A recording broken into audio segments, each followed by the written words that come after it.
¿Será posible que las paredes de una iglesia tan altas e imponentes guarden secretos más sombríos que las catacumbas de un cementerio? En San Pedro Cholula, donde el polvo del tiempo se mezcla con las oraciones susurradas, la gran pirámide se alza, testigo silencioso de siglos de historias. Pero para mí, Elena Montoya, conocida por aquí como Lena, el sonido de las campanas de la iglesia local no traía paz, sino un eco helado de un pasado que se negaba a ser olvidado. Esa melodía, que para muchos era un llamado a la fe, era para mí la banda sonora de una pesadilla que vivía en silencio. Cada piedra de esas calles empedradas parecía conocer mi secreto. Cada casa colorida escondía el dolor que cargaba. Mi vida se volvió un tapiz de colores vibrantes por fuera, pero por dentro, los hilos estaban deshilachados y manchados. Las campanas, ay, las campanas, no me recordaban lo divino, sino la crueldad humana, la traición que se anidó justo en el corazón de lo que debería ser sagrado. Martillaban en mi alma un recordatorio constante de que, detrás de las apariencias, la oscuridad podía acechar en los lugares más inesperados, transformando lo puro en algo macabro. Aún puedo sentir el frío de aquellas mañanas, el olor a incienso que se mezclaba con el miedo que me sofocaba. La iglesia, con su fachada de piedra y sus imágenes santas, no era un refugio, sino el escenario de un drama que se desarrollaba lejos de los ojos curiosos de la comunidad. El brillo del sol en los vitrales no traía luz a mi alma, solo realzaba la sombra que se alargaba dentro de mí. Una sombra que con cada tañido de esas campanas parecía crecer, engullendo la poca esperanza que me quedaba. Antes de que nos sumerjamos a fondo, me encantaría saber tu nombre y desde dónde estás siguiendo esta historia. Cuéntamelo aquí en los comentarios. Es una alegría inmensa saber que mis experiencias pueden tocar corazones en tantos lugares diferentes.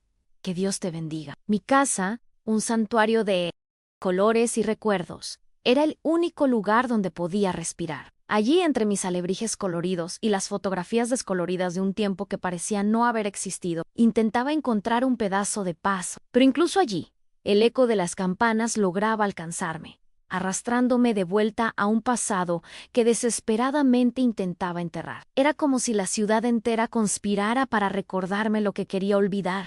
Cada rincón, cada sonido, un gatillo para el dolor que cargaba. Las calles de San Pedro Cholula, que antes eran mi patio de juegos, se convirtieron en un laberinto de recuerdos dolorosos. Cada rostro conocido, cada sonrisa amigable, escondía la ignorancia de una comunidad que vivía a la sombra de una verdad que nadie se atrevía a cuestionar. Caminaba con los ojos bajos, evitando miradas, temiendo que alguien pudiera ver la herida invisible que cargaba, la cicatriz que el tiempo, por más implacable que fuera, no lograba borrar. El peso del secreto era una carga, más pesada que cualquier tela que llevaba para coser. Era un pueblo donde las tradiciones eran fuertes, donde la fe era incuestionable y donde el silencio era la respuesta a muchas preguntas incómodas. Crecí aprendiendo que ciertos asuntos no debían hablarse, que el honor de la familia y de la iglesia venían antes de la verdad individual. Esa cultura del silencio se convirtió en mi prisión. Una celda invisible construida ladrillo a ladrillo con el miedo y la vergüenza que me fueron impuestos. ¿Why? Aunque soñaba con un mundo más allá de Cholula, sabía que no podría escapar de las garras de mi pasado mientras la verdad no saliera a la luz. El olor a tortillas frescas que antes me traía consuelo, ahora me parecía cargado de una melancolía inexplicable. Las risas de los niños jugando en la plaza no llegaban a mi corazón, pues el sonido de las campanas ahogaba toda alegría. Veía la vida pasar a mi alrededor, pero me sentía como una observadora distante, separada por un velo de dolor y trauma. Era como si mi cuerpo estuviera allí, pero mi alma estuviera atrapada en algún lugar del pasado, reviviendo esa pesadilla una y otra vez, día tras día. Y así, cada amanecer en San Pedro Cholula era una batalla. La luz del sol entraba por las rendijas de mi ventana, pero no iluminaba la oscuridad que vivía dentro de mí. El canto de los pájaros, que debería ser un himno a la vida, parecía una lamentación distante, haciendo eco al vacío que sentía. Me levantaba, me ponía mi ropa más sencilla y me preparaba para un día más de silencio, de disfraces, de fingir que todo estaba bien. Pero la verdad es que nada estaba bien, y sabía que, tarde o temprano, esa bestia dormida dentro de mí despertaría. No era solo una mujer de 78 años, era una superviviente, una guardiana de un secreto que me carcomió por décadas. Y cada día que pasaba, las campanas de la iglesia me recordaban que el tiempo se agotaba, que la verdad necesitaba ser contada antes de que la memoria se perdiera en el polvo de la historia de San Pedro Cholula. El escenario estaba montado, y yo, la protagonista de una tragedia que solo yo conocía, estaba a punto de subir para el acto final. Mi nombre es Elena Montoya, pero todos siempre me llamaron Lena hoy, a mis 78 años. Mi rostro cuenta historias que mi boca jamás se atrevió a pronunciar. Cada arruga alrededor de mis ojos es una línea de una vida que intenté coser con la belleza de las telas, pero que por dentro estaba hecha de retazos de dolor. Mis manos, es así, son las verdaderas testigos del tiempo. Ellas, que pasaron la vida transformando telas simples en obras de arte, sintieron el peso del silencio, la frialdad del abandono y la urgencia de una verdad que necesitaba ver la luz. Mis cabellos blancos, tan finos como los hilos de seda que solía manipular, enmarcan una mirada que, para muchos, parece gentil y tranquila. Si supieran que detrás de esa aparente calma existe un océano de recuerdos que se agita sin parar. Mis ojos, cansados por el tiempo y el dolor, cargan la profundidad de secretos guardados bajo 7 llaves. Un abismo donde la infancia fue robada y la inocencia fue despedazada. Era una mirada que intentaba disimular con sonrisas forzadas, pero que en el fondo reflejaba la tempestad que siempre me acechaba. Por fuera, era la viuda Lena, la costurera de San Pedro Cholula, aquella que bordaba sueños en telas y que, con la punta de los dedos, daba vida a colores y formas. Mi casa, un santuario de alebrijes vibrantes y fotografías descoloridas,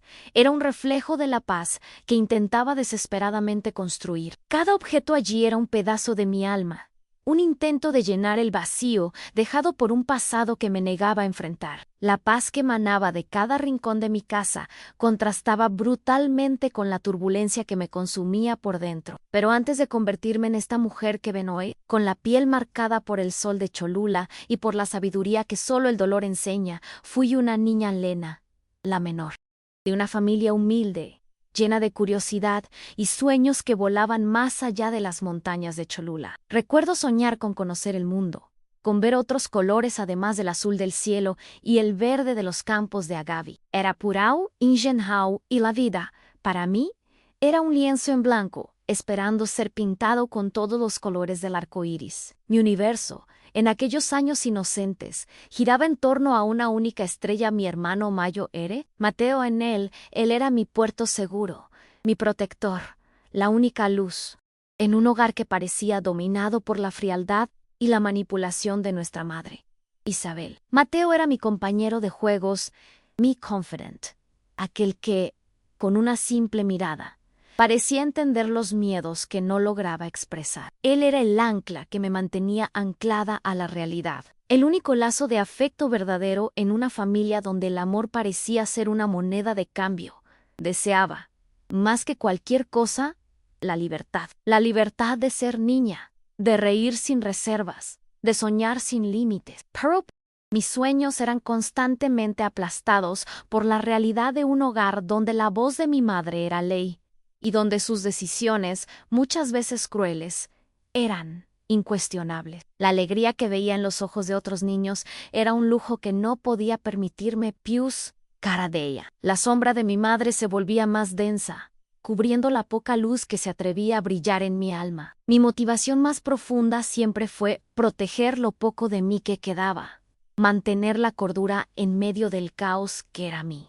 Vida quería ser invisible, pasar desapercibida, para que el dolor no me alcanzara de nuevo. Y esa era la vulnerabilidad que me consumía en el miedo constante de que mi secreto saliera a la luz, de que la verdad, por más sofocada que estuviera, pudiera explotar y destruir el frágil mundo que había construido. Deseaba solo paz, una paz que parecía inalcanzable, mientras la sombra del pasado me persiguiera. Anhelaba un alivio, Un día en que el dolor no fuera lo primero que sintiera al despertar. Quería poder mirar al pasado sin que me arrastrara a un abismo de angustia. Ese deseo se convirtió en el motor de mi vida, una búsqueda silenciosa de una forma de lidiar con la herida que me acompañaba. Pero cada día que pasaba, la esperanza parecía disminuir, y el peso del secreto se volvía cada vez más insoportable, transformando mi deseo en un tormento. Por años, mis debilidades fueron mi parálisis, el miedo a la exposición, la vergüenza de haber sido una víctima y la culpa que la sociedad impone a las que sufren. Todo eso me mantenía atrapada en una prisión invisible. Me sentía culpable por algo que no era mi responsabilidad, y esa culpa me carcomía por dentro, impidiéndome buscar ayuda, hablar, gritar. Mi voz estaba embargada, mis labios sellados por un terror que me impedía respirar, vivir de verdad, sentir cualquier cosa más allá de la desesperación y la resignación. Cada puntada que daba en mis telas era un día más que vivía con el dolor. Cada color que elegía para mis piezas era un intento de traer un poco de vida a un mundo que parecía haber perdido su color. Me escondía detrás de mi trabajo de mis bordados, de una rutina que me permitía sumergirme en un mundo de hilos y agujas, donde la realidad cruel podía ser temporalmente olvidada. Mi arte era mi refugio, mi único consuelo, lo único que me mantenía conectada a un hilo de esperanza. Mi camino era una búsqueda constante de un propósito, de algo que pudiera guiarme fuera de la oscuridad. Quería ser libre no solo del pasado, sino de mí misma, de las ataduras que mi propio trauma había creado. En el fondo, sabía que la única forma de liberarme sería enfrentar a la bestia que había dormido por tantos años, aquella que residía en las profundidades de mi alma, esperando el momento adecuado para despertar y exigir lo que le era debido: la verdad y la justicia. La vida me enseñó a ser fuerte, pero el dolor me enseñó a ser silenciosa. Y así, vivía, día tras día, con la esperanza de que un día la vez que me había sido robada finalmente pudiera encontrar su camino y gritarle al mundo la verdad que había guardado con tanto costo. Y fue esa esperanza, por más frágil que fuera, la que me mantuvo viva. La historia de mi infierno comenzó muy temprano, todavía en la infancia, en un tiempo que debería haber estado marcado por risas y descubrimientos, pero que para mí se convirtió en una pesadilla silenciosa. Mi propia madre, Isabel, una mujer que para la comunidad era la imagen de la fe fervorosa y la impecabilidad, reveló su lado más cruel. Ella, que debería haber sido mi protectora, me ofreció como moneda de cambio. Sí, escucharon bien. Su propia hija y yo, la menor, fui entregada en manos del padre Ricardo, una figura respetada, casi venerada, en la parroquia local, la moneda de cambio, favores e influencia dentro de la comunidad. Era así como mi madre negociaba su estatus, su posición social, usando la inocencia de una niña como moneda de cambio, a cambio de un lugar destacado, de un reconocimiento que para ella valía más que el alma de su hija. Isabel permitía que el padre Ricardo me abusara. Cada ida a la iglesia, cada misa, cada bendición se transformaba en un tormento. Lo que debería ser un lugar de refugio y fe se convirtió en el escenario de mi sufrimiento, un santuario de secretos oscuros y pecados inconfesables. Este acto de su mano no solo me robó la infancia, sino que también instaló en mí un trauma profundo y silencioso. Es como si me hubieran arrancado un pedazo de mi alma, dejando una herida abierta que sangraba en mi interior, invisible para todos, pero excruciante para mí. El dolor no era solo físico, era del alma, una mancha que sentía que nunca más se iría, por más que lavara mi cuerpo y mi mente. Era una niña, pero de repente mi mundo se convirtió en un campo minado de miedo, vergüenza y soledad. El padre Ricardo, con su sonrisa benévola y sus palabras dulces, era un lobo con piel de cordero. Se aprovechaba de su posición de poder, de la confianza ciega de la comunidad, para cometer actos que destrozaban vidas. Y mi madre, con su devoción falsa, era cómplice, vendiendo a su propia hija a cambio de una ilusión de prestigio. Cada vez que lo veía, mi cuerpo temblaba, mi voz se apagaba, y la esperanza de que alguien me salvara disminuía un poco más. Vivía en un terror constante, y lo peor de todo, Era un terror que se escondía bajo el manto de la fe y la respetabilidad. El problema central de mi vida era el silencio que me fue impuesto. No había a quien contarle, no había quien me escuchara. El miedo a no ser creída, a ser culpada, a avergonzar a mi familia, todo eso me paralizaba. Veía la mirada de mi madre, que parecía juzgarme por existir, y la mirada del padre, que me acechaba en mis peores pesadillas. Mi secreto se convirtió en una carga tan pesada que sentía que en cualquier momento podría aplastarme, consumirme por completo. La herida interna sangraba sin parar, y cada día el dolor se volvía más parte de mí. Intentaba convencerme de que era una pesadilla, que aquello no estaba sucediendo, pero la realidad me golpeaba como un puñetazo en el estómago. El trauma me transformó en una persona diferente, una niña que antes estaba llena de vida. Ahora se volvía una sombra, con miedo incluso de su propia sombra. Los juegos con otros niños perdieron la gracia, y el mundo, que antes estaba lleno de magia, se volvió un lugar peligroso y hostil. Este trauma no se limitó a mi infancia, se extendió como un veneno, infectando cada parte de mi vida adulta. Mis relaciones eran superficiales, no lograba entregarme, conectarme de verdad con las personas. El miedo a que mi secreto fuera descubierto, a que alguien viera la podredumbre que sentía que cargaba, me impedía ser vulnerable. Construí muros tan altos a mi alrededor que nadie lograba traspasarlos, y me convertí en prisionera de mi propia soledad. El impacto de este problema fue devastador. Perdí la capacidad de confiar, de amar plenamente, de sentir alegría sin una sombra de culpa. Con cada risa, un eco del dolor. Con cada toque, el recuerdo de los toques indeseados. Mi vida se convirtió en una existencia vacía, donde solo sobrevivía sin realmente vivir. Me preguntaba si algún día sería capaz de liberarme de esas ataduras invisibles, si la herida un día cicatrizaría y si podría finalmente respirar en paz. El padre Ricardo seguía siendo una figura prominente en la comunidad, y verlo era un tormento diario. Su presencia me recordaba mi impotencia, su impunidad, y mi madre, Isabel, seguía viviendo su vida con una serenidad que me indignaba. Era como si nada hubiera pasado, como si mi dolor no existiera. Esta doble presencia, estas dos figuras que representaban mi pesadilla, eran obstáculos constantes para cualquier intento de curación o de olvido.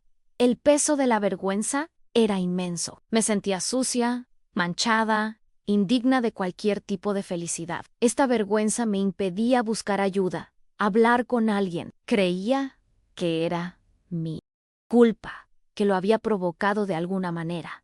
Y esa creencia me carcomía por dentro. La sociedad, con sus juicios silenciosos, solo aumentaba la carga, y me sentía aislada, sola, cargando un secreto que me asfixiaba cada día. Y el miedo, el miedo era mi compañero constante. Miedo a ser expuesta, miedo a ser rechazada, miedo a que la pesadilla se repitiera. Ese miedo me paralizaba, me impedía reaccionar, luchar, buscar la justicia que mi alma clamaba. Vivía en un estado de alerta constante, con los sentidos agudizados, siempre esperando el próximo golpe, el próximo dolor. Era una vida de huida, de evitación, de negación, y estaba exhausta de correr. El problema central de mi vida no era solo lo que pasó, sino la forma en que aquello me transformó en una prisionera de mi propio pasado. La libertad parecía un sueño lejano, y lo único que podía hacer era seguir cosiendo, pantada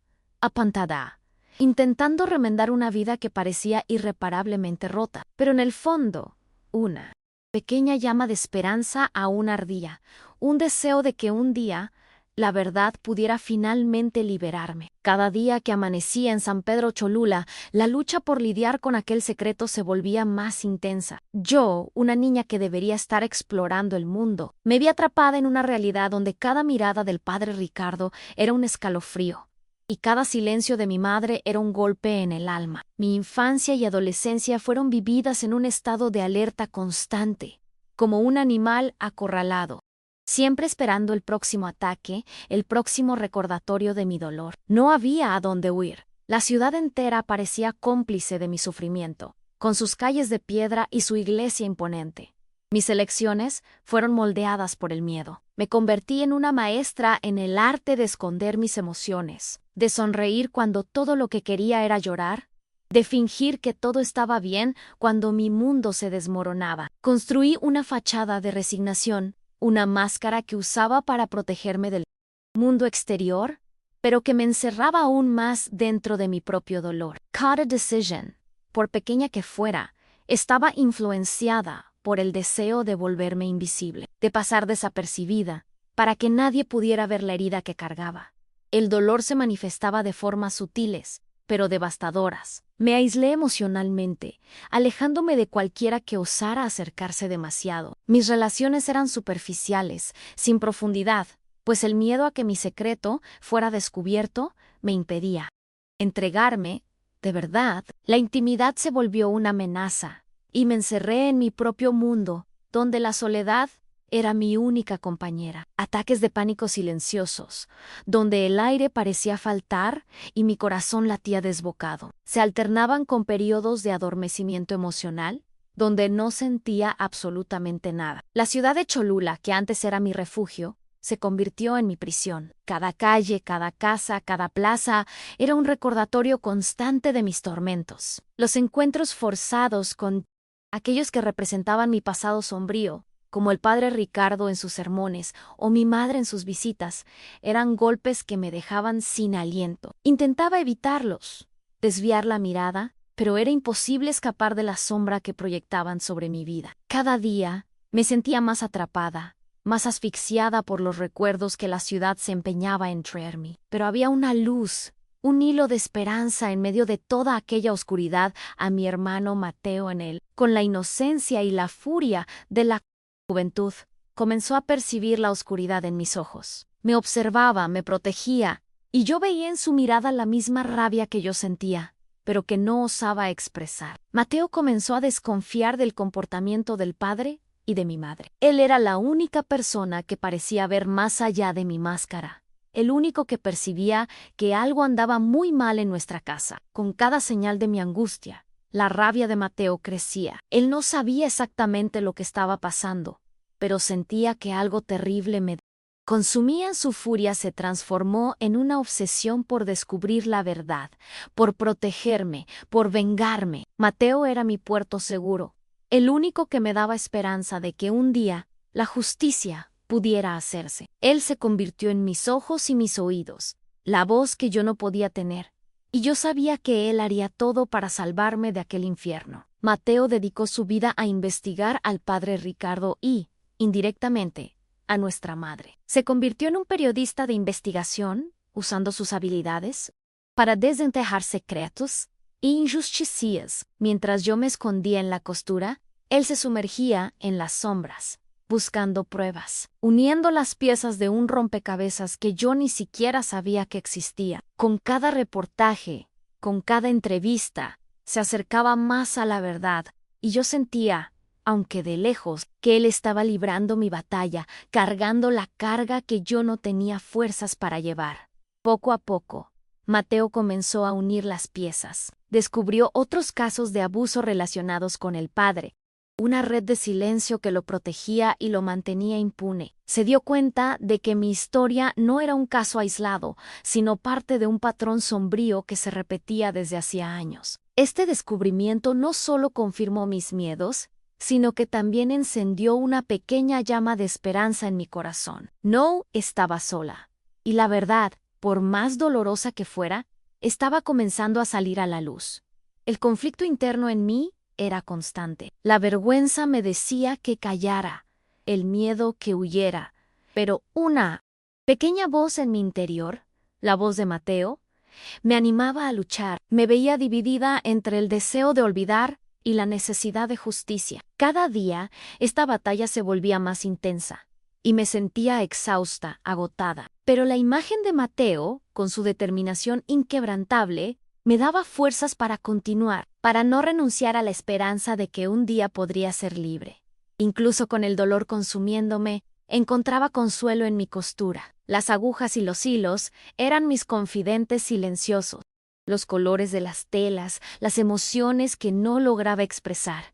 Cada puntada era una lágrima, Cada bordado una oración. Mi arte se convirtió en una forma de terapia, un escape de la cruel realidad que me rodeaba. A través de ella, intentaba exteriorizar la belleza que aún existía en mí, a pesar de todas las cicatrices, y mantener viva la llama de la esperanza en un futuro mejor. El padre Ricardo y mi madre eran mis antagonistas más directos, pero el verdadero obstáculo era el trauma que me habitaba en él. Era una prisión invisible, construida con el miedo a hablar y el silencio impuesto por la sociedad. No lograba liberarme, pues con cada intento de hablar, la voz se embargaba, el aire faltaba, y el pánico me dominaba. Era como si mi propia mente conspirara contra mí, manteniéndome atrapada en un ciclo vicioso de dolor y silencio. La intensificación del conflicto me llevaba a un límite. Sentía que no aguantaba más, que cada día que pasaba, la herida se profundizaba y la esperanza.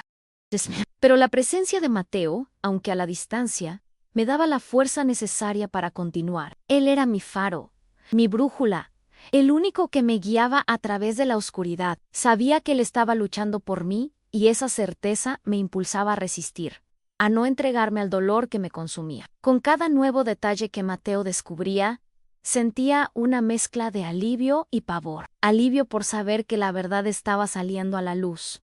Pavor por saber que aquello significaba que tendría que enfrentar mi pasado. El desarrollo del conflicto no era solo externo, sino principalmente interno. Necesitaba prepararme para la batalla, para la revelación, para la liberación, y esa preparación exigía valentía, una valentía que no sabía si poseía. Este viaje me hizo revelar aspectos profundos de mi personalidad que ni siquiera sabía que existían. La resignación que me caracterizaba comenzó a dar lugar a una sutil, pero creciente, determinación. Cada día me sentía menos víctima y más subtil. El deseo de justicia, que pensé haber perdido para siempre, comenzaba a reaparecer, impulsado por el sacrificio y la lucha incansable de mi hermano. Me estaba transformando, aunque de forma dolorosa. Y así, mientras Mateo cavaba en busca de la verdad, yo me preparaba para el momento en que la bestia dormida dentro de mí despertaría. Sabía que la hora de la verdad se acercaba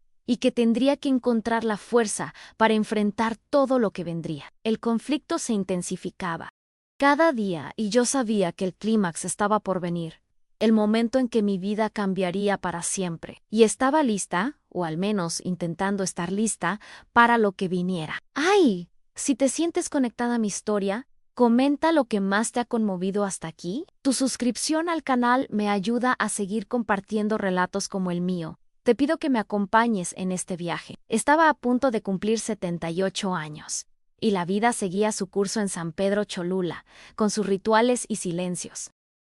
Pero el destino, o quizás la justicia divina, tenía otros planes. En un día nublado, que prometía lluvia y melancolía, recibí la noticia que cambiaría todo. A mi hermano Mateo, mi protector, mi ángel, estaba muy enfermo. Él, que había dedicado la vida a desentrañar los secretos de mi dolor, ahora estaba debilitado por una enfermedad terminal. Mi corazón se encogió, y supe que el tiempo se estaba agotando no solo para él, sino para la verdad que tanto buscó. Fui a visitarlo, y al verlo, allí tan débil, pero con el mismo brillo de determinación en los ojos, una ola de emociones me invadió. Él, que siempre fue la fuerza, ahora era la fragilidad. Y fue en ese momento, en ese adiós inminente, que me entregó un paquete envuelto en papel pardo, con las manos temblorosas. Dentro, un dossier completo, meticulosamente organizado, repleto de pruebas irrefutables. No eran solo documentos, eran años de sacrificio, años de búsqueda incansable de la justicia que yo había perdido. El dossier contenía cada detalle de los abusos del padre Ricardo, con fechas, testimonios e incluso relatos de otras víctimas que Mateo había encontrado. Y para mi asombro, la complicidad gélida de mi madre, Isabel, estaba documentada en cada línea, en cada evidencia. Era como si Mateo hubiera desenterrado todos los demonios que intenté enterrar por décadas. Cada página era un puñetazo en el estómago, una reviviscencia de cada toque indeseado, de cada palabra cruel. Pero junto con el dolor, una semilla de algo nuevo comenzó a brotar en mí, y entonces encontré la carta, escrita a mano, con la caligrafía que conocía tan bien. La carta de Mateo era su último acto de amor y justicia. Sus palabras eran un bálsamo para mi alma, una revelación de cuán profundo era su sacrificio por mí. Él reveló la extensión de su investigación, el plan meticuloso que había elaborado a lo largo de décadas para exponer la verdad, para liberarme. Lo había planeado todo, cada paso, cada detalle, para que la justicia, aunque tardía, finalmente llegara. La lectura de la carta fue un punto de inflexión, el shock inicial de verlo todo allí, en blanco y negro, la realidad desnuda y cruda de mi pasado, fue abrumador. Pero junto con el shock vino algo que no sentía desde hacía mucho tiempo en la furia. Una furia dormida, que pensé haber perdido para siempre, comenzó a despertar en mí. Era un deseo ardiente de justicia, una necesidad ineludible de honrar el sacrificio de Mateo, de dar voz a todas las víctimas que él, silencio, había aprisionado. La rabia se mezclaba con la tristeza de la pérdida inminente de Mateo, y esa combinación explosiva me impulsó. La resignación que me acompañó por años se desvaneció como polvo, dando lugar a una determinación feroz. Ya no era la niña asustada, la mujer resignada, era Lena, y la bestia dormida en mí había finalmente despertado. El dossier de Mateo no era solo un conjunto de papeles, era un arma, un escudo, un faro que me guiaría en busca de la verdad. LA Revelation, la venganza meticulosamente orquestada por Mateo, fue el clímax de la tensión. Él no quería violencia, quería justicia. Quería que la verdad saliera a la luz de forma irrefutable, y esa era la venganza más poderosa de todas. Las lágrimas que derramaba ya no eran de dolor, sino de una mezcla compleja de gratitud, rabia y un deseo incontrolable de luchar. Sentí el peso de la responsabilidad sobre mis hombros, pero también la fuerza que venía de saber que Mateo había creído en mí, en nuestra causa. En ese momento, mientras sostenía el dossier y la carta de Mateo, supe que mi vida nunca más sería la misma. La dirección de la historia había cambiado drásticamente, y yo era la nueva protagonista, con un propósito claro en exponer la verdad. Las decisiones que tendría que tomar serían las más difíciles de mi vida, pero no estaba sola. Mateo, incluso en su lecho de muerte, estaba a mi lado, guiándome, dándome el coraje que tanto necesité durante todos estos años, con cada latido de mi corazón. Sentía la presencia de Mateo, la energía de su lucha, la fuerza de su determinación. Él me había dado la llave para mi libertad y no podía defraudarlo. Lo que antes parecía imposible, ahora se volvía una necesidad. La resignación se transformó en un grito silencioso de justicia, y yo sabía que no descansaría hasta que el plan de Mateo se concretara y la verdad fuera finalmente revelada al mundo. Este fue el momento crucial, el punto de inflexión donde la oscuridad dio lugar a la luz, donde el dolor se transformó en fuerza. La bestia dormida había despertado, y yo estaba lista para la batalla, armada con la verdad y la valentía que Mateo me regaló. Era el comienzo de un nuevo capítulo no solo para mí, sino para todas las víctimas que vivieron y viven en el silencio. Un capítulo donde la voz silenciada sería finalmente escuchada. La conclusión de mi viaje no sería un simple cierre, sino una poderosa reflexión sobre la justicia que tarda, la memoria que se niega a borrarse, y la curación que solo la verdad puede traer. Inspirada por el coraje de Mateo, y armada con las pruebas irrefutables que él reunió con tanto sacrificio, decidí romper el silencio de años. El silencio que me aprisionó y me consumió por décadas. Mi voz, antes embargada por el miedo y la vergüenza, estaba lista para gritar la verdad al mundo, costara lo que costara. El primer paso fue enfrentar a la mujer que me traicionó, mi propia madre, Isabel. La confrontación, que pospuse durante toda una vida, estuvo cargada de una emoción bruta, explosiva. En su casa, ante sus ojos desorbitados, expuse la verdad brutal, cada detalle sórdido que ella había permitido y silenciado. Exigí que asumiera la responsabilidad por sus actos, por haberme ofrecido como moneda de cambio, por haber destruido mi infancia y haberme condenado a una vida de dolor. Sus excusas eran débiles, sus negaciones predecibles, pero la verdad estaba allí, flotando en el aire, innegable. Aunque Isabel nunca admitiera totalmente su culpa, su postura defensiva y sus ojos que evitaban los míos, lo decían todo. La verdad revelada, aunque no aceptada por ella, sacudió su reputación en la comunidad. Aquella mujer de fe fervorosa y apariencia impecable, antes venerada, fue lentamente condenada al ostracismo. Las miradas de admiración se transformaron en desconfianza.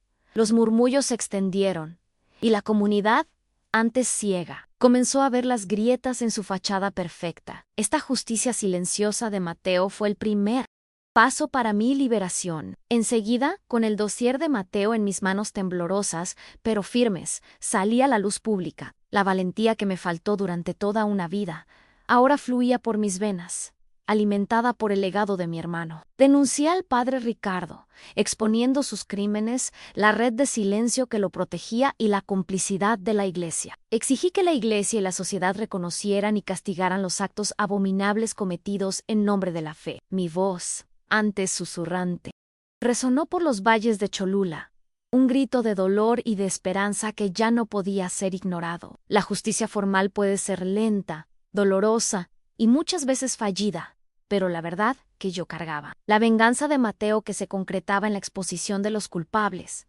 trajo un sentido de paz y liberación a mi alma. No buscaba una venganza violenta, sanguinaria, sino la restauración de la verdad, la redención de mi propia historia. No quería ver sangre, quería ver que se hiciera justicia, que se rompiera el silencio, para que otros niños no pasaran por lo que yo pasé. Y esa búsqueda de verdad era mi mayor arma. Mi historia no terminó allí. Mi vida termina con Elena, una mujer transformada, que dejó de ser solo Lena, la costurera de Cholula, para convertirse en una voz para otras víctimas. Mi dolor se transformó en propósito, mi voz silenciada en un eco de esperanza. Dediqué el resto de mis días a ayudar a sobrevivientes de abuso, usando mi experiencia para sanar e inspirar, mostrando que el dolor puede transformarse en fuerza y el trauma en un camino hacia la resiliencia. Aprendí que la verdadera superación no es olvidar lo que pasó, pues algunas cicatrices nunca se borran. La verdadera superación es transformar el dolor en fuerza. Es usar la experiencia para construir algo nuevo, algo que ayude a los demás a no pasar por el mismo sufrimiento. Mi voz, que por tanto tiempo fue silenciada, ahora era un megáfono, un faro de esperanza para aquellos que aún viven en las sombras. Un testimonio de que sí es posible encontrar la paz incluso después de la tormenta más brutal. Mi viaje fue largo, lleno de angustia y dolor, pero también de una resiliencia que no sabía que poseía. Con cada paso, sentí la presencia de Mateo, su amor incondicional, su fe inquebrantable en mí. Él me dio la fuerza para luchar, para romper las cadenas del silencio y para finalmente encontrar la paz que tanto anhelaba. El final no fue un cuento de hadas, pero fue un final justo, real, donde la verdad prevaleció y la curación se hizo realidad. El dolor de la traición, la angustia del secreto, el miedo que me paralizó, todo eso se transformó en una fuerza avasalladora. Mi historia es un testimonio de que, por más oscura que sea la noche, el amanecer siempre llega, y que aunque tarde, la justicia encuentra su camino, y el silencio puede romperse por una única voz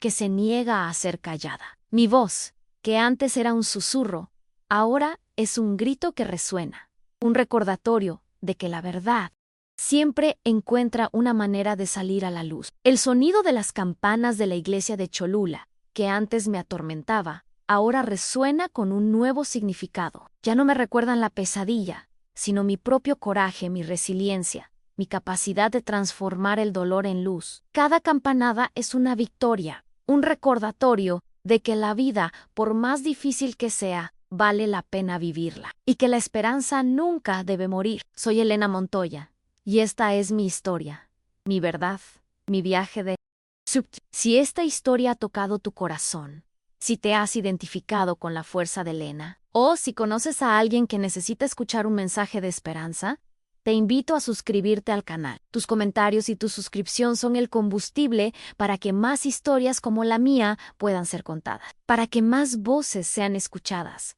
y para que la luz de la verdad brille para todo. Tu ayuda es fundamental para que yo continúe esta misión, para que el viaje de Elena se convierta en un faro para otros. Muchas gracias por cada me gusta, cada vez que la compartes, cada comentario. Que Dios los bendiga.